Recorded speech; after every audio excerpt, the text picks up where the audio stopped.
Hi ha una sèrie de gent que diu, escolta, doncs rememorant aquest aniversari ens tornem a plantar a plaça Catalunya. Aquesta simple actitud seria motiu ja d'intervenció? O de Bé, reclamació d'intervenció al Departament d'Interior? nosaltres hem d'avaluar. A veure, les coses no són tan fàcils. Nosaltres hem d'avaluar en cada moment les decisions que es prenen, tant per part de la gent que es manifesta com també per part dels cossos de seguretat, i nosaltres veurem en aquell moment doncs, la voluntat que tenen. Si és una cosa limitada en el temps, nosaltres podem acceptar-ho. El que nosaltres no podem acceptar de cap de les maneres és que la plaça Catalunya es converteixi en un campi qui pugui, no?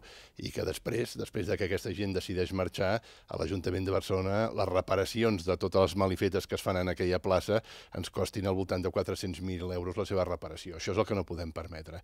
Per tant, a partir d'aquí hi ha un cert marge d'actuació que nosaltres podem entendre. La gent vol remunerar, que remunerin. Però en tot cas que es faci amb correcció, amb respecte al patrimoni, a la ciutat i als drets dels veïns, dels ciutadans que volen circular per la plaça Catalunya. I jo crec que això és el més normal del món.